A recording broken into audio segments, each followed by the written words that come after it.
In this episode, we're diving into the world of a true master who crossed over from the IT industry to automotive restoration, the legendary Sritan from M539 Restorations. Watch as he works his magic to bring a 1991 BMW 850i coupe, sourced all the way from Spain, back to life.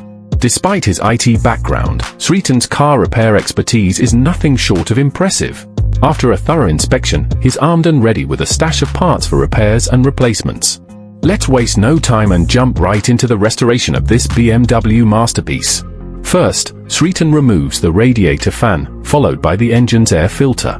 Based on the car's VIN, available records, and the seller's description, this 1991 BMW 8 Series has been sitting idle for a decade due to a fuel pump issue. Before that, it received regular maintenance, so the overall condition isn't too bad, not a total wreck by any means. Now, Sritan gets to work, pulling out all 12 spark plugs from the engine. Naturally, these old plugs are destined for replacement. Next, he tests the 2 sets of ignition wires that were removed. The verdict? 3 out of the bunch are faulty and need to be swapped out. Luckily, Sritan's treasure trove of spare parts include some perfectly good used ignition wires from previous projects, no need to buy new ones. After replacing the faulty wires, he tests them again. The resistance checks out at 6 ohms across the board, ignition wires are good to go.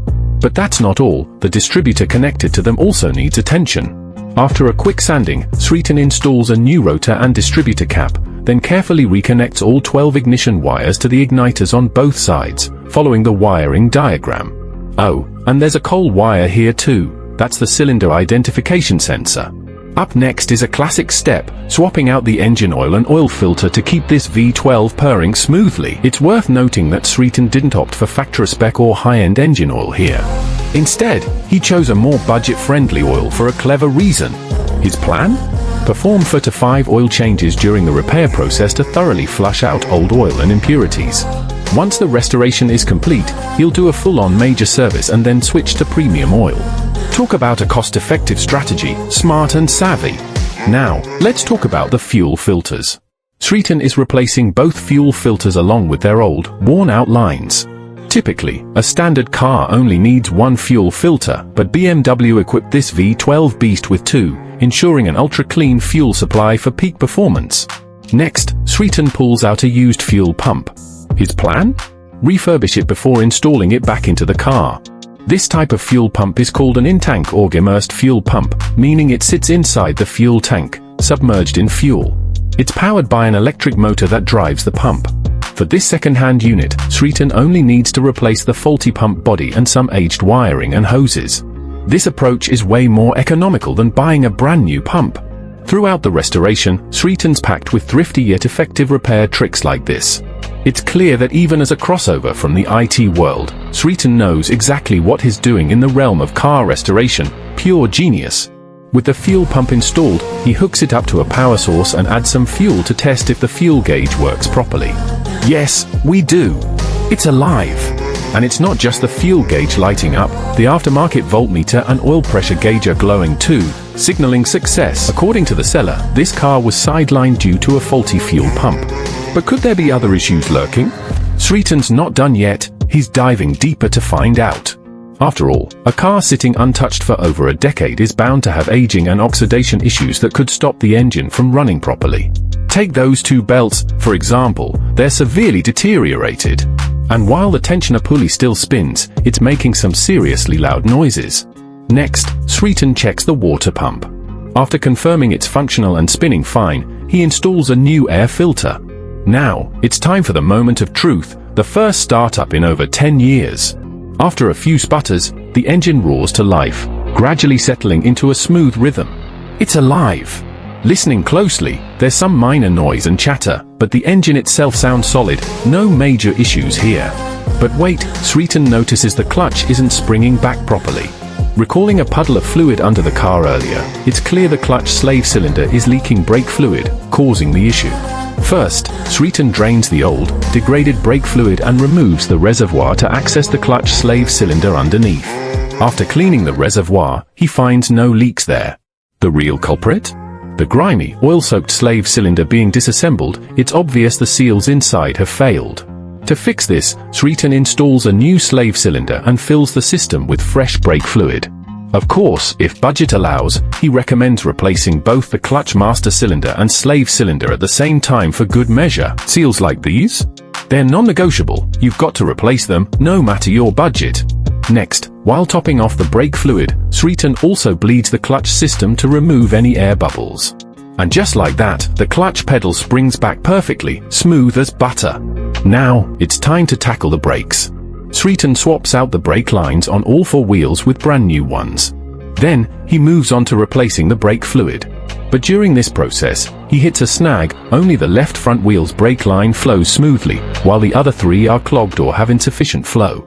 After some troubleshooting, the culprit turns out to be the ABS pump. Sritan bleeds the ABS pump and installs new seals to get it back in shape. With that sorted, all four brake lines are flowing properly again. Now, with fresh brake fluid in the system, Sritan takes the car for a quick test drive. Since there could still be hidden issues, he keeps it simple, just confirming that the brakes and clutch are working as they should. Next up, Sritan turns his attention to the engine's cooling system. Step 1. Drain the old coolant. Surprisingly, the coolant still looks pretty fresh. The coolant reservoir, while factory spec, isn't the original version. The first-gen reservoirs were yellow and prone to cracking, so later models switched to this more durable black version. To replace a faulty vacuum line, Sritan first removes the throttle body, taking the opportunity to install two new throttle body gaskets while he's at it. The faulty vacuum line has become so brittle it's practically falling apart, so Sritan has no choice but to replace it with a new one. Now, it's time to install a new thermostat for the cooling system. The thermostat's job? Regulating coolant flow to keep the engine running at its optimal temperature. There's no set replacement schedule for a thermostat, but Sritan's playing it safe to ensure the engine performs at its best, so he swaps it out anyway. And that's not all. Those two severely worn belts and the noisy tensioner pulley from earlier. Sritan replaces them all, one by one, with precision. Finally, he reinstalls the fan and cover, adds fresh coolant, and the cooling system is officially good to go. Here's a little hiccup. The power steering pump reservoir should be filled with green ATF fluid, but it's got black oil instead. Someone clearly used the wrong stuff. Sritan drains the old oil and refills it with the correct, slightly greenish ATF fluid. Oh, and just like the coolant, the system needs to be bled after filling to remove any air bubbles. Next up, the air conditioning filter. Sritan opts for a Citroën filter as a substitute. The fit isn't perfect, but by slipping it into the frame of the original filter, it works like a charm. Why go this route? Because a pair of OEM BMW filters costs a whopping €80. Now, it's time to fire up the engine again, this time to tackle the noise issue. Using a mechanic's stethoscope to pinpoint the sound, Sritan traces the culprit to the timing chain tensioner. With the problem identified, he orders the right replacement part and swaps it out.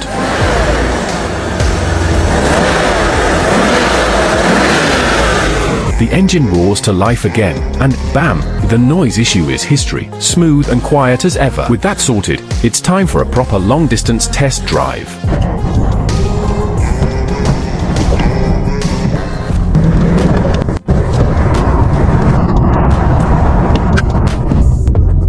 Sritan's thrilled. The experience is fantastic. The pop-up headlights, wipers, and even the horn are all working like a charm, blasting loud and clear. Next, Sritan tackles the remaining parts, installing them one by one. This includes the factory gear shift knob and a cracked turn signal assembly.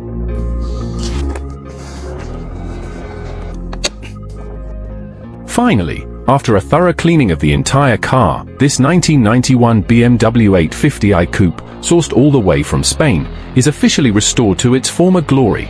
Since this project focused on the restoration process, for those curious about the specs of this luxurious coupe, check out this specification chart for all the details.